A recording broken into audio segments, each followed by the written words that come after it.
सर्व स्वामी भक्त ताईंना आणि दादांना श्री स्वामी समर्थ. वटपौर्णिमा म्हटलं की आपल्या डोळ्यांसमोर एक चित्र उभं राहतं. वडाचं झाड, सावित्रीची पूजा, प्रदक्षिणा आणि पतीच्या दीर्घायुष्यासाठी केलेली प्रार्थना. पण आज मी तुम्हाला अशी एक गोष्ट सांगणार आहे जी खूप कमी लोकांना माहिती आहे. वटपौर्णिमा हा फक्त पत्नीचा सण नाही, तर पती पत्नीच्या नात्याचा सण आहे. आणि म्हणूनच या दिवशी नवऱ्याच्या हातून एक काम करून घेतलं तर त्यामागे खूप सुंदर भावनिक आणि आध्यात्मिक अर्थ दडलेला आहे.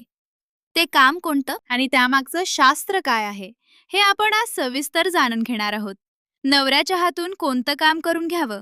हे काम आपल्याला आपल्या पतीच्या हातून करून घ्यायचं आहे. वटपौर्णिमेच्या दिवशी नवऱ्याच्या हातून आपल्या कपाळावर कुंकू लावून आशीर्वाद घ्यावा आणि त्या दिवशी नवऱ्याच्या हातून मंगळसूत्र घालून घ्यायचं आहे. त्यामुळे पती पत्नीचे जे नातं आहे आणखीन मजबूत होते. अनेक ठिकाणी ही सुंदर परंपरा आजही आहे. यामागे भावना अशी की जसं पत्नी पतीच्या दीर्घायुष्यासाठी प्रार्थना करते, तसंच पतीनेही पत्नीच्या सुख, आरोग्य आणि दीर्घायुष्यासाठी मनापासून शुभेच्छा द्याव्यात. वटपौर्णिमा फक्त पत्नीसाठीच का? अनेकांना वाटतं वटपौर्णिमा म्हणजे फक्त स्त्रियांचा सण, पण खरं पाहिलं तर हा सण नात्यातील समर्पणाचा आहे. सावित्रीनं सत्यवानासाठी संघर्ष केला, पण सत्यवानाचं तिच्यावरचं प्रेमही तितकंच महत्वाचं होतं. नातं एकतर्फी नसतं, त्यासाठी दोघांची साथ लागते. वटपौर्णिमेच्या दिवशी नवऱ्यानं आपल्या पत्नीला काय द्यावं? या दिवशी पत्नीला महागडी भेटवस्तूच द्यावी असं नाही. सर्वात मोठी भेट म्हणजे आदर, प्रेम, कौतुक आणि वेळ. नवऱ्यानं पत्नीला एक वाक्य मनापासून सांगावं, तू माझ्या आयुष्यात आहेस म्हणून माझं जीवन सुंदर आहे. हे वाक्य लाखो रुपयांच्या भेटीपेक्षा मौल्यवान असू शकतं. शास्त्रात यामागचा संदेश काय आहे?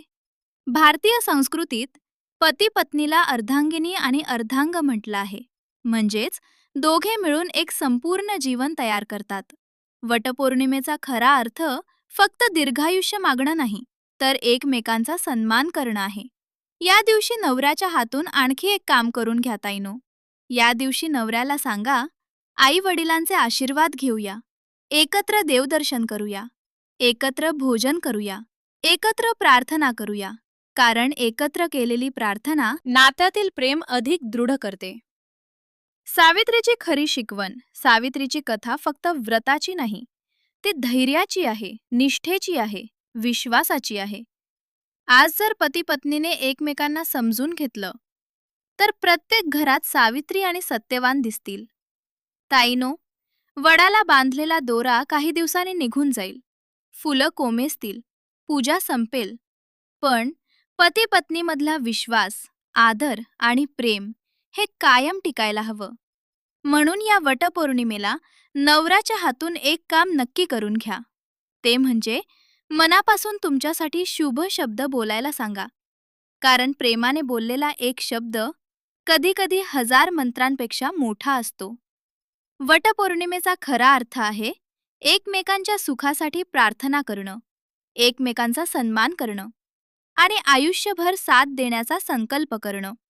ही माहिती आवडली असेल तर व्हिडिओला लाईक करा, शेअर करा आणि चॅनलला सबस्क्राईब करा. श्री स्वामी समर्थ.